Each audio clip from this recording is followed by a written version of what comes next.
ঘাট ধাক্কা মেরে, মানে এই শব্দটা আপনাকে শুনতে হচ্ছে। কেন কংগ্রেস সর্বভারতীয় ভিত্তিতে দানা বাঁধতে পারছে না? তুমি ছাগল দিয়ে লাঙল চাষ করতে যাচ্ছ, যাদের কিছু নেই, নিজেরাই একটা নিজের এলাকায় দুটো লোক জোগাড় করতে পারে না, তাদের সঙ্গে বড় বড় নেতা বিধানসভার হামলা হলো, প্রেসমেকার বসার তোলা, আমি মরেই গেছিলাম প্রায়। তো আমি রিয়াকশন দেবো কোথায়? সোনার বাংলাতে থেকে কি দেশের উপকার করছে রাজ্যের এখানে কংগ্রেসের? আমার তো লজ্জা লাগে না তাতে। না, মানে আপনার মনে হয় শুভেন্দু অধিকারী পারবেন মমতার ক্ষেত্রে?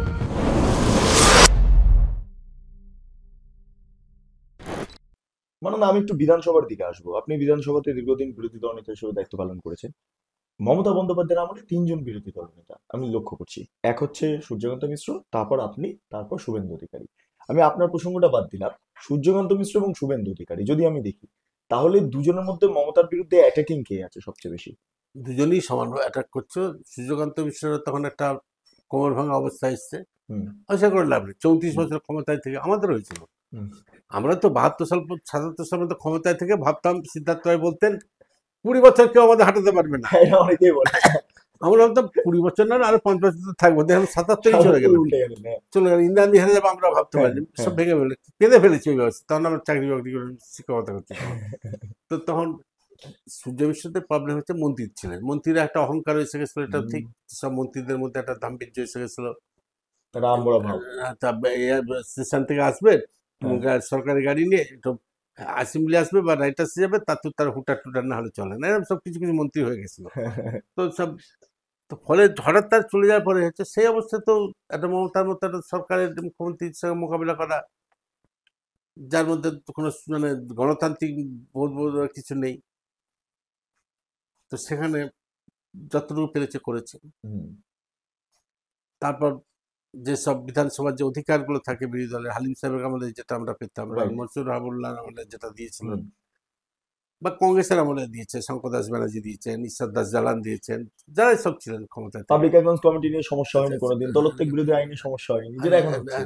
সেটা হ্যাঁ। এখানে প্রকট হয়ে দেখা দিল। হুম এই পরিস্থিতির মধ্যে যতটুকু পেরেছে ওরা করেছে। হুম তার মধ্যে ওদের মেম্বারকে আক্রান্ত হচ্ছে, গৌরাঙ্গকে আরেকজন মেম্বারকে আক্রান্ত হয়েছে, তারা কিন্তু তাদের কোর্টের অর্ডারে এফআইআর হয়েছে, হুম কিন্তু সে এফআইআর করার পর তো কিছু আর হলো না, শাস্তি তো কিছু হয়নি। শুভেন্দুর যেটা সুবিধা হয়েছে, অ্যাডভান্টেজ হয়েছে, হুম যতই ওখানে সেটিং থাকুক দিদি মোদি, হুম এখানে কিন্তু ওদের উপর কিছু একটা হামলা হলে ওদের কিন্তু দিল্লির নেতারা সঙ্গে সঙ্গে ছুটে আসছে। হুম। এবং শুভেন্দুকে তার পার্টি অফিসে, দুটো জায়গাতে পার্টি অফিস, দুটো অফিসে তার আলাদা অফিস করে ঘর দিয়েছে, আছে, ঘর দিয়েছে, প্রেস সব। কনফারেন্সের সব ব্যবস্থা করে দিয়েছে। পার্টি কোথাও এখন শুভেন্দুকে কোথাও নন কোঅপারেট করেনি। হুম সে কি হয়েছে না হয়েছে আমি জানি না, শুভেন্দু কিছু জানে কিনা তাও জানি না, কিন্তু ওদের পাবলিকের কাছে দেখছে হুম শুভেন্দু একা না, শুভেন্দুর পেছনে গোটা পার্টিটা আছে। হুম ফলে লড়াইটা শুভেন্দু যেটা পাবলিসিটি পাচ্ছে, যেটা করতে পারছে, সাহস যেটা পাচ্ছে, হুম ওর যেখানে চলে যাচ্ছে, যেখানে মতো যাচ্ছে, তারপর দিন চলে যাচ্ছে। আমরা সেটা পারিনি। হুম পারির কারণ হচ্ছে আমার কাছে যে নন কোঅপারেশন হচ্ছে। আমার উপর হামলা হলে একদিন কোনো কিন্তু এ করলো না। আমি চিটফান্ড নিয়ে মামলা করলাম, হলো অমিত শাহ বলছেন ও তো আব্দুল মান্নান করেছেন, मोदी को বলছেন একটা মিটিংয়ে বলছেন ও তো कांग्रेस का लीडर ने किया, हम लोग तो नहीं किया, तो मामला तो वो लोग किया। কিন্তু আমার পার্টি কোনোদিন চিটফান্ড নিয়ে আন্দোলন করতে এলো না। হুম থ্যাঙ্কস টু সোনিয়া গান্ধী আমাকে পারমিশন দিয়েছিলেন মামলাটা করার জন্য। আমি যখন বলেছিলাম বললো হ্যাঁ নাও। কিন্তু সেখানে আমার পার্টি কেউ সাপোর্ট দিল না। আমি কোনো জায়গায় যাতে যেতে না পারি তার জন্য আমাকে চিঠি লিখে জানানো হলো যে তুমি গভর্নরের কাছে যেতে পারবে না। ওখানে আমি সেই চিঠি রাহুল গান্ধীকে দিলাম, হুম জিসিপি জোশী ডেকে তৎকালীন প্রেসিডেন্টকে দাঁড়ালো। এখনো যে অবজারভার আছে তাকে জানাই বললাম যে কেন আমি তোমাকে সাপোর্ট করতে যাবো? হুম আমাকে যদি লিডার অফ দ্য অপোজিশন থেকে এইভাবে নন কোঅপারেট করা হয়, হুম। আমি তো একার জন্য লড়ি না। ঠিক। আমার তো ঘর সংসার নেই, কিছু নেই। হ্যাঁ, আমি সংসার ধর্ম করি না, কিছু নেই, আমাকে আমি তো 24 আওয়ার্স পার্টি করি। হুম তো পার্টি করতে গিয়ে আমার উপর পেসমেকার বসাচ্ছে। ও বলে মুখে বলে দিল যেরকম আমরা সরকারি খরচ নেব, আমি এন্টাইটেল সরকারি খরচে। বিধানসভা বিরোধী দলের নেতা না থাকলে এমএলএ থেকেও তো এন্টাইটেল। হুম কিন্তু অবশ্যই। যেহেতু বলে দিল আমি আর দিতে পারলাম না। হুম যেহেতু আমার পার্টির লিডার বলে দিচ্ছে, সে টাকা আমি জোগাড় করে দিলাম, আর আমার কয়েকজন বন্ধু বান্ধব দিল, কিন্তু আমি এ করলাম না, বিল করলাম না। হুম হুম কিন্তু পার্টি কোনো কিছু দিল না। হুম পার্টি একটা মুভমেন্ট পর্যন্ত করলো না, একটা প্রতিবাদ পর্যন্ত সেইভাবে করলো না। কয়েকটা হুম। বিক্ষিপ্ত হয়ে কিছু ছেলে দু চারটে যারা আমাকে ভালোবাসে তারা রাস্তায় নেমেছে। তো এই যদি সব করতে, তো আমি বিরোধী দলের নেতা কি? আমার তো ঢাল নেই, তোর নামে নীতিরাম সর্দার। দলই আপনার সঙ্গে নেই, তাহলে বিরোধী দল আমি তো নেতা। আমি কি করবো? তাও আবার কি, তার মধ্যে আবার আমি প্রেস কনফারেন্স করছি, আমার চিফ হুইপ পাল্টা প্রেস কনফারেন্স করছে, আমার সঙ্গে থাকছে না। কি অবস্থা! কয়েকজন সাংবাদিক হ্যাঁ। জুড়ে গেল, তারা সব করতে গেল, সব ম্যানিপুলেট করতে গেল কয়েকজন। এইটা করার ফলে হয়েছে কি, যে শুভেন্দু যে অ্যাডভান্টেজটা পেয়েছে হুম তাতে কিন্তু অন্যদের তুলনায় ওর হাইলাইটেড বেশি, ওর অ্যাচিভমেন্টটা বেশি আমাদের থেকে।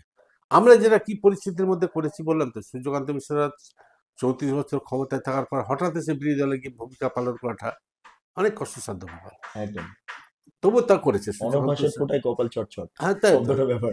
আর আমাদের যারা, আমরা তো চিরকালই বিরোধী দল চেঁচিয়ে বেঁচে গেছি। কিন্তু না, তারপর এই মুখ্যমন্ত্রী আর যদি ওর এর আগের মুখ্যমন্ত্রী আকাশ পাতাল তফাৎ। হুম, তার কাছে যে কোনো ব্যাপার গেলে আমরা বিচার পেতাম, কি হতো না, সঙ্গে সঙ্গে রিয়াকশন দিতেন। আমি সবেমাত্র আরামবাগের এমএলএ হয়েছি 82 সালে, আমি ডিজির পদটা সেই সময় 82 সালের পরেই হলো, আগে ডিজি পদ ছিল না, আইজি ছিল। হুম, আমি গেছি ডিজির কাছে অ্যাপয়েন্টমেন্ট করে 3 তলায় রাইট আছে, তো তার কাছে গেছি, গিয়ে বললো যে আপনি এসছেন, সিএম আমাকে ডেকেছেন, আমাকে যেতে হবে, আপনি আমি একটু বসুন আমার ঘরে, আমি করছি। হুম, বললাম, আমি বললাম ঠিক আছে, আমি যাচ্ছি, আমার রাইট এসে গেলাম, ঘুরে এলাম। ওইসি 15 মিনিট পরে এসে ডেকে আমাকে ডাকলো, আমি গেলাম, সেক্রেটারিকে বলে গেছিলাম পিএকে যে আমি ওখানে আছি হুম, 3 তলাতেই। তা বললো যে গেলাম, হাসতে বললো আর বলবেন না, সিএম আমাকে একটা কাজ দিলেন, আমাকে আমি বলছি এক্ষুনি করতে হবে কি? বললো কেন, কিছু অসুবিধা আছে নাকি? বললো না, ওই একজন ওই আব্দুল মান্নান একজন, আমি তো যদি আমাকে চেনে এটা আমি ভাবতে পারিনি তখন, ওর কাছে আমরা তো কিছুই নাই। হুম, তা বললো কি ওই আরামবাগের এমএলএটা, ও আর কি করতে এসছে? বলে আমি তো দেখাই করলাম না, আপনি ডাকলেন, আমি চলে এলাম। তাহলে যান ও দেখুন, ও আমাদের সব লোকাল এলসিএস গুলো তো সব পার্টির থানার ওসি হয়ে গেছে, হুম, এলসিএস হুম, লোকাল হুম, সেক্রেটারি গুলো তো থানার ওসি হয়ে গেছে, যেতে পারে না, আমাদের কোনো কমরেড টমরেড অত্যাচার করেছে, আমাদের তো একজন সব আছে সবে। হুম, তো এক কাজ করুন, যান আসলে শুনবেন, শুনে যদি যতটুকু করার থাকবেন করবেন, হুম, আইনত যতটুকু করার থাকবে হেল্প করবেন। হুম, আমার কাছে হয়তো ভয় আসেনি, বা ও হুম, নতুন ছেলে বলে কারণ, যে এই যে একটা তার মানসিকতা, এটা হুম, আমাদের হুম, মুখ্যমন্ত্রীর কাছে নেই। আমি অপোজিশন লিডার চিফ মিনিস্টারকে কোনোদিন ফোন করতে পারিনি, আমার নেই, ওই মোবাইল নাম্বার দেয়নি।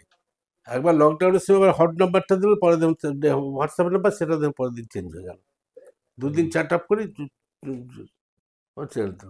ফলে ওর সে কতগুলো পেয়ারের সাংবাদিক আছে, তারা ফোন করতে দেবে, আবার কখনো কখনো কারোর কাছ থেকে ওরা ফোনটা নিয়ে হয়তো ফোন করলো। কিন্তু এই চিফ মিনিস্টার সহ সেই নেই, তার মধ্যে দিয়ে কাজ করতে হয়েছে অপোজিশনকে। তারপর যে আমি তো এখানে বিধানসভায় গিয়ে শুনলাম, আমি যদিও অঙ্কের টিচার, ইংরেজিটা একটু কম জানতাম, গ্রাম মাদ্রাসা থেকে পড়েছিলাম তো, তো আমি তো জানতাম within 10 days means after 10 days, মানে from this moment to 10 days। একদম এখনো তাই। ইংরেজিটা তাই মানে তো তাই, হয়। হ্যাঁ, তা আমি নো কনফিডেন্স এনেছি, তখন নো কনফিডেন্স নিয়ম হচ্ছে 30 জনকে দাঁড়াতে হবে, একদম। নোটিশ যদি ইন অর্ডার থাকে। স্পিকারের বিরুদ্ধে এনেছিলেন? কার বিরুদ্ধে এনেছিলাম? হ্যাঁ। না, স্পিকারের বিরুদ্ধে না, ওটা গভর্নমেন্টের বিরুদ্ধে আচ্ছা, বলেছিলাম। সরকারের বিরুদ্ধে হ্যাঁ, নো তখন কনফিডেন্স। আচ্ছা। স্পিকার 14 দিন লাগতো। হ্যাঁ। তখন স্পিকার বললো, হ্যাঁ আপনি তো সব এনেছেন, জানেন, কিন্তু আপনি তো সিনিয়র মেম্বার, আপনার জানা হুম। উচিত যে এটা করতে গেলে 10 দিন সময়, বলে ওটা পড়ে যাচ্ছেন, যে discussion must be held within 10 days। তার মানেটা কি? না, তো 10 দিন, আরো তো 8 দিন হাউস হবে, তবে দেওয়া যাবে না, বলে রিজেক্টেড। উইদিন 10 দিনের মধ্যে তো তাহলে 8 দিনও তো পড়ে। এটার আইনটা হয়েছে কেন? হ্যাঁ, নো কনফিডেন্সে আমার যখন তো আমরা আনি কেন এই অক্সিজেনটাই, হ্যাঁ, যে এখন যেহেতু একটা নো কনফিডেন্স, কারণ হ্যাঁ। হচ্ছে সরকারের বিরুদ্ধে এখন তো শুধু বিল টিল কয়েকটা আসবে, রেজলিউশন আসবে তো, হুম, কিন্তু আমি সরকারের বিরোধিতা করে কি নিয়ে বলবো? হুম। ওই নো কনফিডেন্স আনলে আমি সব ব্যাপার নিয়ে বলা যায়, সেই জন্য নো কনফিডেন্স আনা হয়, আমরা আনি। কিন্তু রাইট। আইনটা তৈরি হয়েছে, সরকারের যখন আস্থা হারিয়ে ফেলবে তখন বিরোধী দল তার পক্ষে নো কনফিডেন্স আনতে পারে। একদম।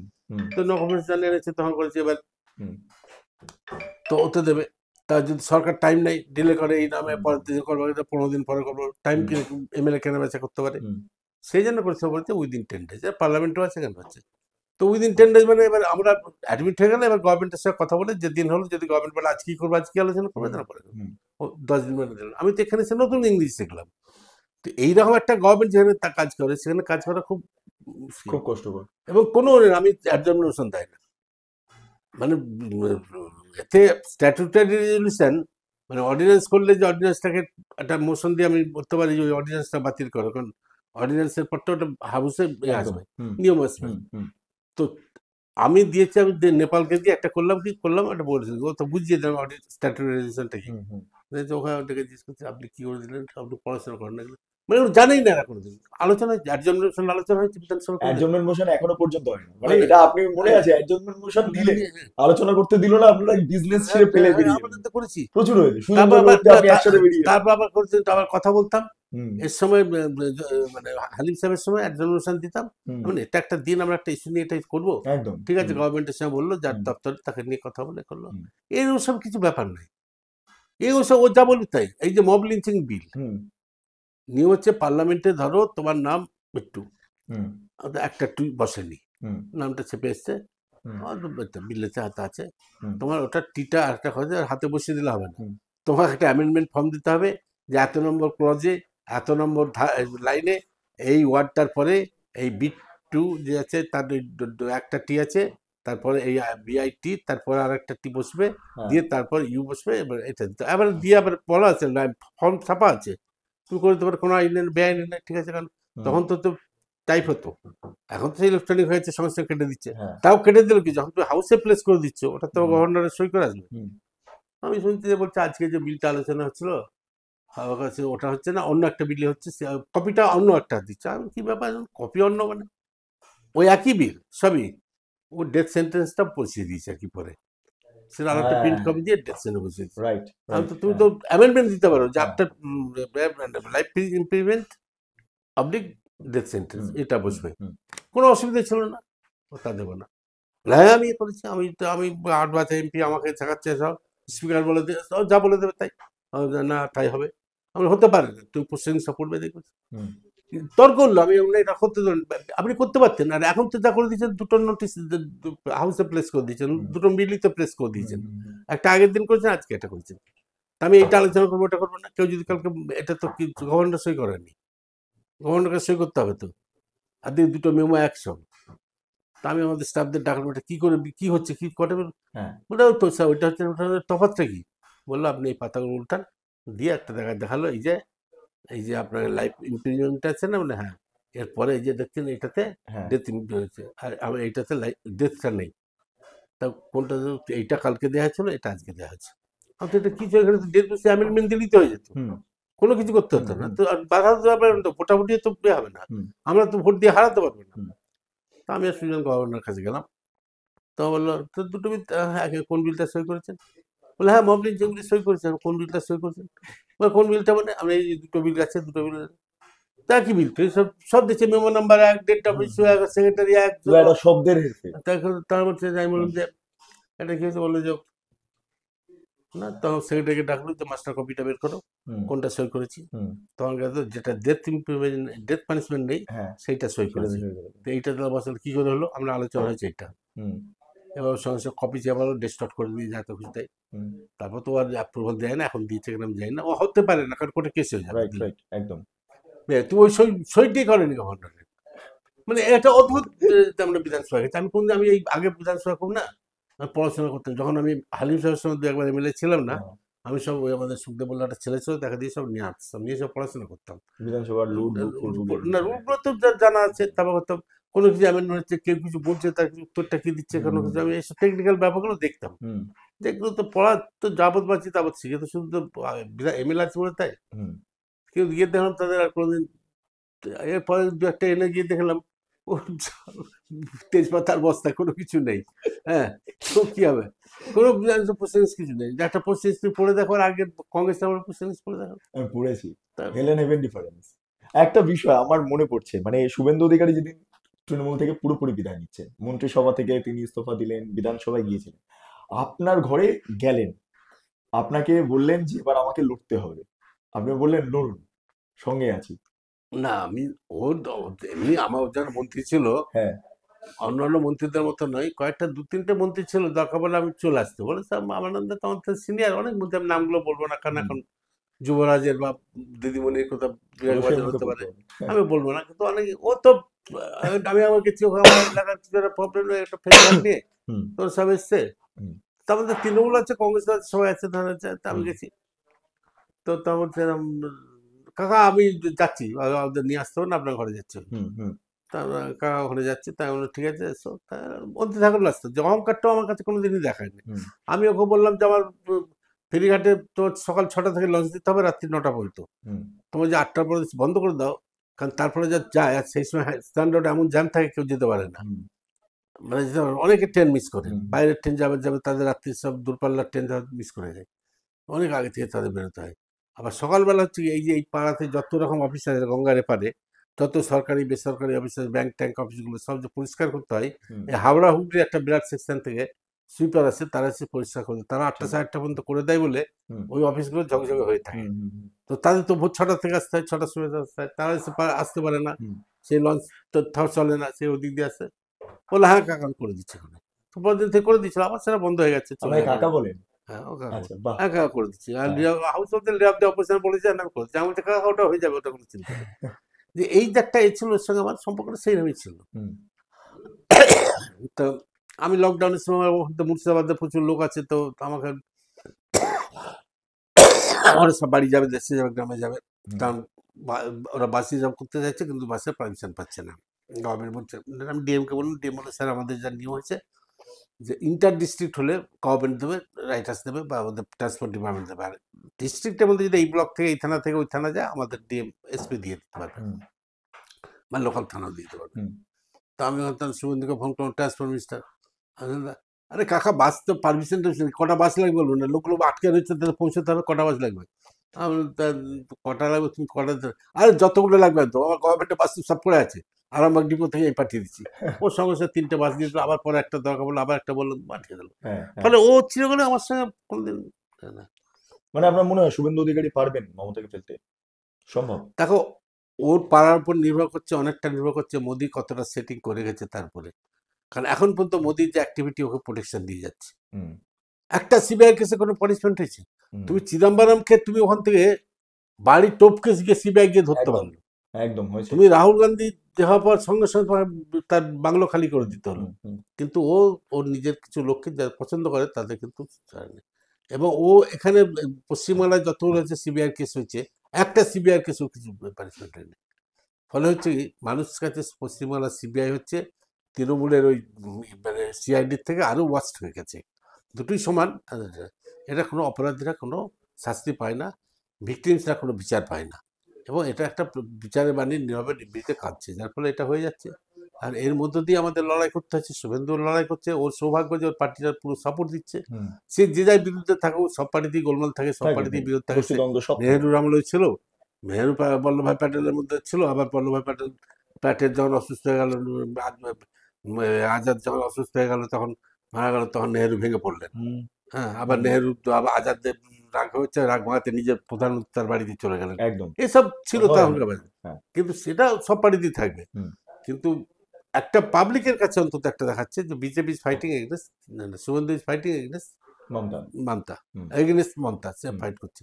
সেটা সেটা মানে লোকে এখনো বলে না এটা মক ফাইট হচ্ছে। হুম। কিন্তু আসলটা হচ্ছে যেটা সুতোটা যে ধরে আছে, সেখানে কতটুকু কি ওপরে। হবে তার উপর নির্ভর দিদি করছে। মোদি সেটিং। হ্যাঁ, আর যদি দেখা যায় যে কংগ্রেস একদম সিপিএম এর আর কোনো সম্ভাবনা নেই, হুম। আর আসবে না, আর তো বলে হয় দিদি থাকবে না মোদি থাকবে, তখন মোদি লাথি মেরে তাড়িয়ে দেবে, তখন আর শুভেন্দুকে কিছু বলতে হবে না। আমি মানে আব্দুল মান্নানের সঙ্গে কথা বললাম। এই ইন্টারভিউটা আপনারা দেখবেন যদি ভারতীয় রাজনীতি এবং রাজ্যের রাজনীতি বুঝতে হয়। মানে এত প্রবীণ একজন নেতা। আমি মান্নান দা একটা বিষয় আমি শেষ করবো আমি জাস্ট এতে। কংগ্রেস আপনাকে বললো লাথি মেরে সরিয়ে দিন।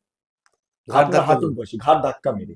মানে এই শব্দটা আপনাকে শুনতে হচ্ছে যে কংগ্রেসের জন্য আপনি আপনার জীবন উৎসর্গ করেছেন। আপনার শিক্ষকতা করতে গিয়ে সেটা ছেড়ে আপনি মানে প্রপার রাজনীতিতে চলে এলেন। এত দিনের পরিশ্রম। শিক্ষকতা আমি ছাড়িনি, মানে আমি শিক্ষকতা করেছি, যেটা করেছি। সেই মতো করে নয়, মানে হ্যাঁ, যেরকম স্যার, আপনি ফুল টাইম পলিটিশিয়ান এখন, আমি মানে ফুল টাইম চিরকালই। চিরকালই। এবার আজকের দিনে দাঁড়িয়ে যখন আপনি এখানে বসে আছেন, আপনি পার্টি অফিসেও যান না। আমি নাম করছি না নেতা, রাজ্য নেতারা যারা রয়েছেন রয়েছেন, সেন্ট্রালি অনেকে লড়ছেন, রাহুল গান্ধী লড়ছেন, এই লড়ছেন। আপনার কি কোথাও দেখে হাসি পায়, কান্না পায়, নাকি না আনন্দ পান? না, আমি যেটা কয়েকটা চ্যানেলকে বলেছি, একটা জিনিস এটা হচ্ছে, হুম, এটা তুমি আগে মিস করে গেছো। হুম, কেন কংগ্রেস সর্বভারতীয় ভিত্তিতে দানা বাঁধতে পারছে না? আমি হুম, শুধু শেকড়হীন নেতাদের নেতৃত্ব বসানো তো বলছিলাম না, আমি বলেছিলাম ছাগল দিয়ে বলদ লাঙল হয় না। হ্যাঁ, আর ট্রাক্টর যুগ, তুমি ছাগল দিয়ে লাঙল চাষ করতে যাচ্ছ, তো যাদের কিছু নেই, নিজেরাই একটা নিজের এলাকায় দুটো লোক জোগাড় করতে পারো না, তাদের সঙ্গে বড় বড় নেতা পদ বসে দিচ্ছ। হ্যাঁ। তো যেটা আমাদের পার্টির যেটা আর একটা ভুল হয়েছে, যে ইস্যুটাকে নিয়ে আমরা অ্যাটাক করতে পারিনি। ইস্যু আন্দোলন। ইস্যু হুম, যে নরেন্দ্র মোদী এত অপরাধ করেছে, হুম, হুম, তাকে ব্যাক করে যে এখন তো সোশ্যাল মিডিয়ার যুগ। হুম, আমি যদি এইদিকে একটা টিভিতে স্ক্রিন দিয়ে, এইদিকে একটা টিভিতে স্ক্রিন দিয়ে জনতার একটা এদিকে সেখানে একটা মনিটর করা আমার একটা লোক থাকছে, হুম এখানে আমি যদি প্রেস কনফারেন্স করি, রাহুল গান্ধী যদি প্রেস কনফারেন্স করেন, সেটা দাঁড়িয়ে লোকে পে করবে, শুনতে পারবে, হুম সারা পৃথিবীর লোক শুনতে হুম থাকবে। হুম ভারতবর্ষের বাইরেও তো ইন্ডিয়ান বহু আছে, তারাও শুনবে, আর নন ইন্ডিয়ানরাও দেখবে। তারা যদি বলে, মোদিজি আমি আপনাকে প্রশ্ন করছি, আপনি তো বলেছিলেন যে প্রত্যেক লোকের হাতে 15 লাখ টাকা করে তাদের ব্যাংক অ্যাকাউন্টে জমা দেবে, বলে মোদিজি যেটা বলছেন হুম তার ওটা कैसेटটা বাজবে। हम लोग হুম 15 लाख रुपया करके हर आदमी को दे देंगे। হুম এখন আপনি দিতে পেরেছেন? হুম ছাড়ুন, মুসলমান, হিন্দু, খ্রিস্টান, বৌদ্ধ টুদ্ধদের সব দিতে হবে না, শিডিউল কাস্ট, শিডিউল ট্রাইব, নবজাতকদের সব দিতে হবে না। আপনি কি হিন্দুদের দিচ্ছেন, সনাতন হিন্দুদের? হুম বলুন দিয়েছেন একটা লোককে 15 লাখ, তাহলে কি বলবো আপনাকে? হুম জনতা এবার কি বলবেন? হুম ওরা শুনছে, ওরা বললো ধোঁকাবাজ একটা, প্রতারক। अच्छा आपने बोले सर ना, हम 100 रुपया में आप लोग को सिलेंडर देंगे, बस মোদির ভাষণটা শোনাচ্ছে। পাবলিক খেত এগুলো, পাবলিক এগুলো খেত, এরকম দিয়েছেন না? তো কোথায় গেল এখন? 1100 টাকা সিলিন্ডার। তখন যার দাম ছিল, সব ক্রুড দাম ছিল না, বলেছেন 30 টাকা লিটার পেট্রোল দেবো। কোথায় পেট্রোল ডিজেল 30 টাকা? এখন তো 100 টাকার উপর চলে যাচ্ছে। তো কি বলবেন? আপনি তো এগুলো বলেছেন, আমি তো বলিনি, আপনি বলেছিলেন। হুম তো আপনি এগুলো দিতে পেরেছেন, তারা এখন কি বলবে? আপনি বলেছেন 2 কোটি লোককে চাকরি দেবো, হুম তো 15 বছর 30 কোটি লোককে চাকরি দিতে হবে। বা 15 লক্ষ টাকা ব্যাংক অ্যাকাউন্ট, এই সবগুলো যাই 15 হোক। লক্ষ একটা একটা করে দেবে। 30 কোটি লোকের চাকরি যদি হয়ে যায়, হুম তো আমাকে তো ভারতবর্ষে চাকরি করার জন্য বিদেশ থেকে আমদানি করতে হবে লোক, হুম হুম হুম হুম বাইরের দেশের লোককে আমদানি করতে হবে, কারণ আমরা 30 কোটি লোককে কোথায় দেবো? চাকরি যদি দিলে বসাবো কোথায়? হুম বুঝতে পেরেছেন? দারিদ্র মানে সব চেয়ে করেছে। এইটা একটার পর একটা। আচ্ছা দিন, জিনিসপত্রের দাম কোথায় বেড়েছে? এইগুলো লোকে খেত। তুমি তা না করে বললে ভারত জোড়ো। আরে ভারত জোড়ো, ভারতটা জুড়বে কি? যে কটা বুঝবে, লেম্যান কটা বুঝবে জিজ্ঞেস করো। মানে মানুষের কাছে যেটা দুর্বোধ্য আমি সেটা ধরেই রাজনীতি করছি, আর যেটা মানুষের আর ইস্যু সেটা এরা ধরে করে তুলে কি, ধরছি। মোদি এবং মমতা যেটা হ্যাঁ করছে, ওরা হ্যাঁ ওরা দেখলো আমার যদি লোককে চাকরি দিতে হয়, হুম অনেক টাকা লাগবে, হুম আমি 500 টাকা করে সবার থেকে দিয়ে দেবো, যাও যাও, হুম টাকা তো দেবে, গরিবের সব। ভাতা রাজনীতি। 500 টাকা তো দিয়েছে, আর 500 টাকা দিয়ে, 500 টাকা না দিয়ে সিদ্ধার্থরা যেটা করেছে সেটা করো। প্রতিটা ফ্যামিলিতে যেখানে একটা চাকরি করেনি, একটা লোককে চাকরি দেবো। হুম এমএলএ সার্টিফিকেট দেবে, যদি এমএলএ না দেয়, অনেক সিপি এমএলএ নেই, তখন যায় না। বিডিওরা দেবে, বিডিও যদি না দেয়, অন্য এলাকার এমএলএ দেবে, তারা যদি না দেয়, স্কুলের হেডমাস্টার মশাই দিলে সেটা হবে, আমরা ভেরিফাই করে নেবো। হুম একটা ফ্যামিলি যে চাকরি করেনি তাকে একটা চাকরি দেবো, হুম কাজ হতো।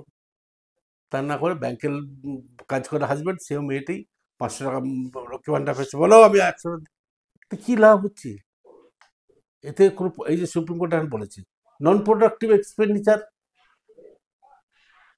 কেন এটা অ্যাকচুয়ালি। হচ্ছে?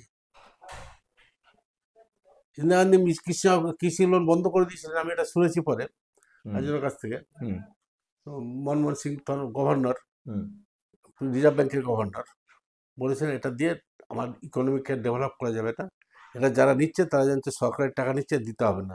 কৃষি লোন যারা পেয়েছে তারা কেউই শোধ করেনি, বেশিরভাগই শোধ না, 2-1% করে শোধ করেছে। হুম মানে এইভাবে দাদন দিয়ে দেশ চলে না। ইন্দিরা গান্ধীকে বুঝিয়েছিলেন গভর্নর, তাহলে শুনেছিলেন ইন্দিরা গান্ধী। তখন গভর্নর ছিল না বলতে, তারপরে হচ্ছে রাজীব গান্ধীর সময় গভর্নর হ্যাঁ হয়েছে। হ্যাঁ বলছে ঋণ মেলা দিয়ে সরকার চলে না, তোমাকে প্রোডাক্টিভ কিছু করতে হবে। আর যে ক্লাবগুলোকে ওই টাকাটা না দিয়ে, তুমি ওই ক্লাবকে যদি একটা অন্য অ্যাসাইনমেন্ট দিতে পারতে, দেখো তো, তুমি যে 100 দিনের কাজ, যেটা আমি প্রণবদাকেও বলেছিলাম, যে হুম আপনি এটা 100 দিনের কাজ ফালতু হচ্ছে। নেতা তার বাগান পরিষ্কার করাচ্ছে, হুম আবার কোথাও কিছুই করতেছে না, আমার মিছিলে চলো টাকা দিয়ে দিচ্ছি, এই তো হচ্ছে 100 দিনের কাজের হুম টাকাটা। তুমি সেটা যদি করতে, আমি খাল খনন করবো। বাংলাদেশের একজন রাষ্ট্রপ্রধান তার কর্মসূচি নিয়েছিল শুধু খাল করা। বাংলাদেশ নদীমাতৃক দেশ, বন্যা দেশ, শুধু খাল কাটতে দিয়েছিল, হুম সবাই অ্যাপ্রিসিয়েট করেছে, সেচ এমনি থাকতে ব্যবস্থা পারে না। ভালো হয়েছে, তুমি কৃষিকাজ যদি তুমি একদম। যদি সমস্ত হুম খালগুলো খনন করতে, হুম তাহলে তোমার বন্যা নিয়ন্ত্রণ হতো, নদীর পাড়গুলো বাঁধানো যেত, হুম মেয়েরাও অনেকে করতো, ছেলেরাও করতো, যারা লেবার, যারা 100 দিনের কাজ করে তারা তো লেবার ক্লাসে, তারা তো আর একদম। এয়ার কন্ডিশনে বসে কাজ হুম করার লোক হুম নেই। তাদের কাজটা তুমি ডেভেলপমেন্টটা করতে হবে, কিছুই নাই। বেকার ভাতা দেওয়াতে আপত্তি ছিল কংগ্রেসের। হুম রাজস্থান, মহারাষ্ট্র সরকার শারদ পাওয়ার কংগ্রেসের মুখ্যমন্ত্রী বলেছিল বেকার ভাতা আমি করছি, অনেক টাকা দিয়েছিল, বলে 50 টাকা বেকার ভাতা দিয়ে কি লাভ হচ্ছে, আমার তো প্রচুর টাকা চলে যাচ্ছে, হুম তাহলে আমি ছেলেদের চাকরি দেবো, বলে যদি চাকরি দিতে না পারি, 1 বছরের মধ্যে চাকরি দিতে পারি না পারি, রেজিস্ট্রি করার ফলে আমি তোমার তখন বেকার ভাতা দেবো। সবটা এক্সপেন্ডিচারটা যেটা হবে প্রোডাক্টিভিটি করতে হবে। নন নন প্রোডাক্টিভ এক্সপেন্ডিচার কোনোদিন করে না, ফ্রুটফুল হয় না। এটা এটাই আমাদের দেশের সব গিমিক করছে, ও মোদিও করছে, এ করছে, 10,000 টাকা দিয়ে দিচ্ছে, আবার সব দেয় না, চালে যা তো পেয়েছি তো পেয়েছি। আর তোমার যে সর্বনাশটা করে সে তো বুঝতে পারছে না, সে উন্নতিটা কিভাবে হবে।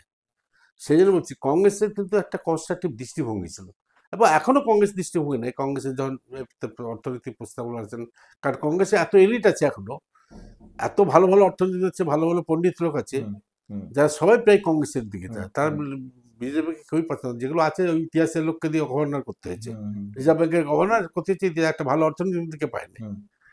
তো কংগ্রেস এই যে লোকগুলো তাদের ইউটিলাইজ করলো, কংগ্রেসে যারা আছে উত্তপ্ত হয়েছে তাদের যদি ইউটিলাইজ করতো।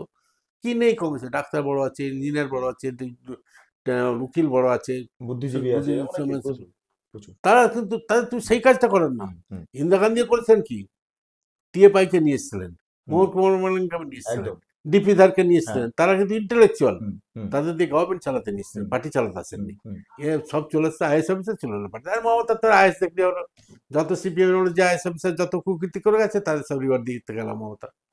এই তো হয়েছে, এই তফাৎ তো এটাই হয়েছে। কিন্তু কংগ্রেস সেটাকে আমরা কাজে লাগাতে পারছি না। আমাদের এখনো হিউম্যান রিসোর্স এত বেশি, আমাদের এখনো মানব সম্পদ এত বেশি আছে, এখনো আমাদের পার্টিতে এত সেলফ মানে মানে সেলফিশনেস আর কি, নিঃস্বার্থ কর্মী যারা আছে, তাদের এখনো আমরা কাজে লাগাতে পারিনি। আমরা করি কে দাদাগিরি করছে, আর সব এমন ভাবে সব স্লোগান দেবো না, দাদা জিন্দাবাদ, দাদা অমুক জিন্দাবাদ।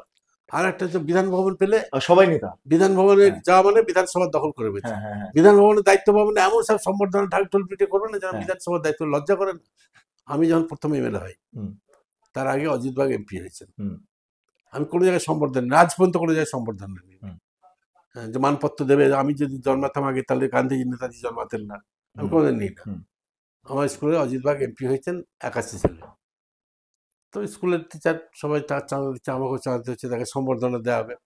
আমি দিয়ে যেতাম, আমি অজিতবাবু কিছু মনে করেন থাকবে না, আমি জানি তুমি থাকবে না।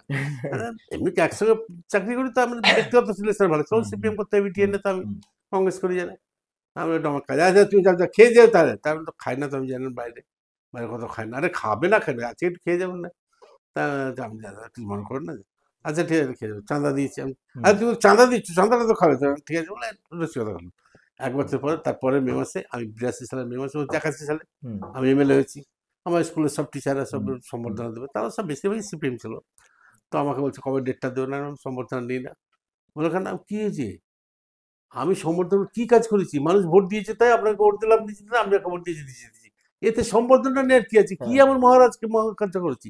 হ্যাঁ, আমি যদি একটা সমুদ্র আকাশে চাঁদে গিয়ে একটা করতাম, বা একটা যুদ্ধে গিয়ে আমি বিরোধী পক্ষের সেনাবাহিনীতে থেকে বিরোধী পক্ষের এতগুলো ট্যাঙ্ক ধ্বংস করে দিয়ে জীবন নিয়ে ফিরেছে, এত সেনাবাহিনীর সৈন্যকে ফিরিয়ে নিয়ে এসেছি, আমার সম্বর্ধনা কিছুই করি। ভোটে দাঁড়িয়েছি, নবীন সাহেব জমা দিয়েছি, মানুষ ভোট দিয়েছে, জিতেছি, এর তো আবার কি আছে, কাল দেবেন না, না তবু এটা আমাদের একটা রেওয়াজ, এটা সারা সবাই করে, এটা করতে হবে। আমি একটা কন্ডিশন নিতে পারি, বললে কি, আমরা একটা কন্ডিশন লিখে দিতে হবে যে আমি তো চিরকাল এমএলএ থাকবো না, যদি এমএলএ থাকবো না, হেরে গেলে সমবেদনা দিতে হবে, সমবেদনা। আচ্ছা আচ্ছা, এটা দিতে পারবো, এটা কি করে হয়, না যদি দিতে পারেন তাহলে সম্বর্ধনা নেবো, আমি কোনোদিন সম্বর্ধনা নিই না।